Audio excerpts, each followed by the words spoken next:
Hallelujah. मेरे प्रियो, जीवन से उत्तम दो चीजें, आपके जीवन से बढ़कर दो चीजें। लोग कहते हैं मेरा जीवन जो है मेरे बच्चों के साथ है, मेरे उसके साथ है। अच्छी बात है, होना चाहिए। माँ बाप का प्यार बच्चों के साथ, बच्चों का प्यार माँ बाप के साथ होना चाहिए। लेकिन मैं आपको बोलता हूँ, एक हमारे जीवन में सबसे उत्तम जो दो चीजें हैं वो है, एक परमेश्वर है, हालेलुया, जिसने मुझे और आपको क्या दिया है? जीवन दिया है। मुझे आपको ही नहीं, हर कोई व्यक्ति जो संसार में पैदा हुआ है उसको भेजने वाला कौन है? परमेश्वर, परमात्मा है। और जब उसको वो भेजता है तो उसके जीवन के अंदर सुख डालकर भेजता है और उसके जीवन को सुखी रखने के लिए वो ऊपर ही लिखकर क्या करता है? भेजता है।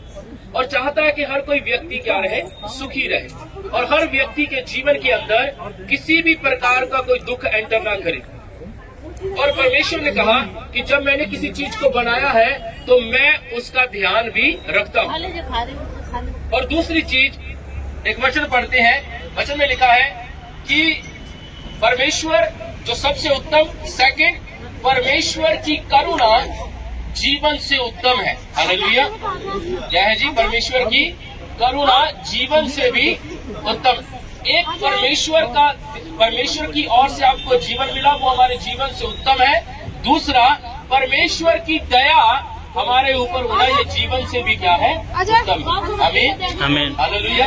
तो मेरे प्रियो, जब हम इस संसार में हैं तो हमें ये दोनों चीजों की जरूरत है। हमें परमेश्वर भी चाहिए और उसकी करुणा भी चाहिए। लेकिन कैसे? परमेश्वर जीवन के ऊपर दया करने वाला जीवन से क्या है? बड़ा है। इसलिए हर कोई व्यक्ति को अपने जीवन में अपने जीवन से बड़ा परमेश्वर को देखने की क्या है? जरूरत है। और मैं आपको बोलता हूँ, जब परमेश्वर ने आपको जीवन दिया है तो वह इस कदर सामर्थ्य परमेश्वर है कि वो आपको हर बात में आप पर दया करने के लिए तैयार है। और वह चाहता है कि तुम्हारे जीवन के ऊपर क्या हो जाए? दया हो जाए। लेकिन बात एक आती है, क्या परमेश्वर की दया यही है कि वो आपको संसार में सफल करे? क्या यही परमेश्वर की दया है? हम लोग सोचते हैं भी हमारे जीवन का हमने सब कुछ पा लिया, हमारे जीवन में किसी बात की कमी नहीं है और परमेश्वर की दया हम पर है। लेकिन क्या ये दया परमेश्वर की काफी है? मैं आपको बोलता हूँ, इस दुनिया में जो कुछ भी आपके पास है वो सब कुछ यही रह जाएगा।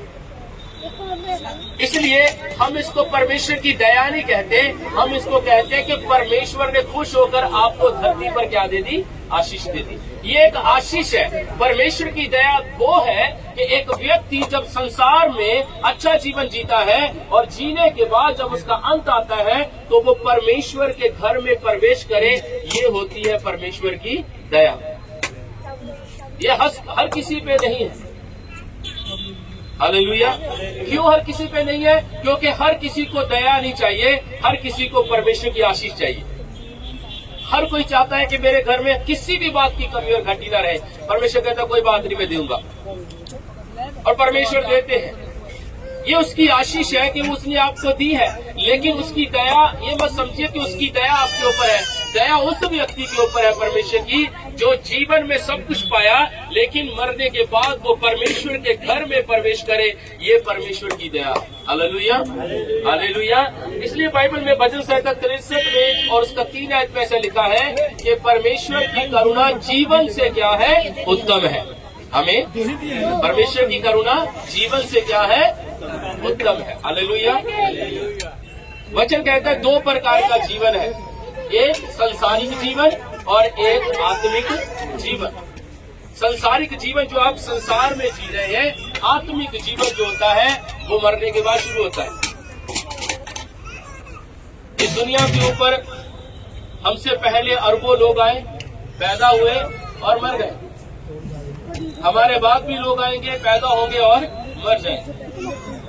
लेकिन हम अपनी बात करें कि जब हम अपने जीवन को समाप्त करें तो हम परमेश्वर की दया के साथ उसके घर में प्रवेश करें। हालेलुया। क्योंकि बिना परमेश्वर की दया के कोई व्यक्ति भी परमेश्वर के घर में प्रवेश नहीं कर सकता।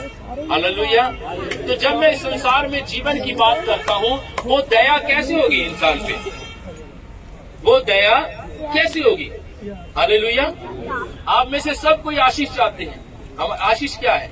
आपका शरीर ठीक ठाक रहे, आपके घर में किसी बात की कमी ना हो, आपके बच्चे अच्छे रहे, आपका बिजनेस अच्छा रहे, आपको किसी भी बात की कमी और घटी ना रहे।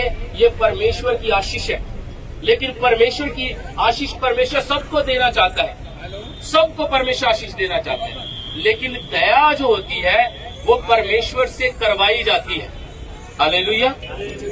ठीक है, दया क्या की जाती है? परमेश्वर से करवाई। अभी आपको किसी चीज की जरूरत है, मान लो कोई आपने सरकारी काम करवाना है, तो आप उससे अकड़ के बात करोगे? कैसे बात करोगे? प्यार से बात करोगे, ताकि उसकी दया हम पर हो जाए और हमारा काम क्या हो जाए? बन जाए। इसी प्रकार परमेश्वर दया करने के लिए तैयार है, लेकिन एक व्यक्ति को दया करवानी चाहिए, आनी चाहिए। कैसे करवाए और दया कैसे होगी? वैसे एक वचन पढ़ेंगे, सबोपदेश की किताब, सबोपदेश की किताब उसका 12 अध्याय, मैं आपके लिए उसको पढ़ देता हूँ।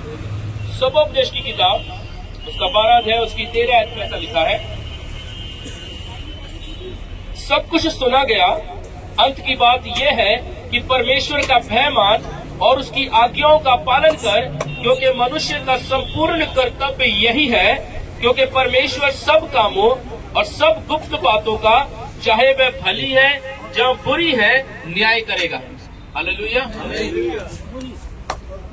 वचन में लिखा है कि एक व्यक्ति जिसका नाम सुलेमान था, उसने इस धरती के ऊपर सब कुछ देखा। सब कुछ देखने के बाद वो एक फैसले पर आता है कि इस धरती पर सब कुछ व्यर्थ है। जीवन में उतनी ही परेशानियां आगे खड़ी हो जाती। बहुत सी, आप किसी भी सफल व्यक्ति की किसी की कहानी सुनोगे, आप उसके जीवन में बहुत सारा संघर्ष को क्या करोगे? सुनेंगे। कोई भी व्यक्ति किस लेवल पर गया है, उस लेवल पर, उस जगह पर जाने के लिए उस व्यक्ति बहुत से त्याग करके उसने अपने जीवन को क्या किया है? सफल बनाया। हालेलुया। पर बाइबल बताती है, परमेश्वर का वचन इस प्रकार कहता है, पर उसके बाद क्या है? अब संघर्ष किया, आपने त्याग किया, आपने दुख को उठाया और आप एक अच्छी जगह पर पहुंच गए और आपका जीवन जो है वो अच्छा हो गया। लेकिन एक समय जब जीवन की शुरुआत हुई थी और एक समय अब जीवन का अंत है करके, उस अंत के बाद कुछ और भी पड़ा है जिसको व्यक्ति को सफल करने की क्या है? जरूरत है। हालेलुया। हालेलुया।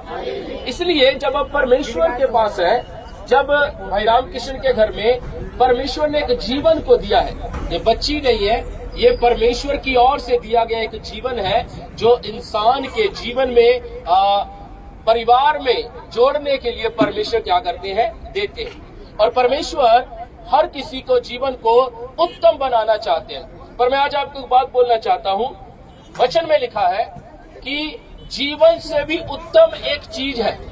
हालेलुया। जीवन से भी उत्तम एक नहीं, दो चीजें हैं। बोलो कितनी चीजें हैं जी? दो। इस जीवन को आप कितना भी अच्छा बना लो, बहुत अच्छा बना लो। एक बार एक व्यक्ति ने बोला कि मैं क्या करूंगा, मेरे पास में बहुत सारा भंडार रखूंगा। उसने ऐसा किया भी,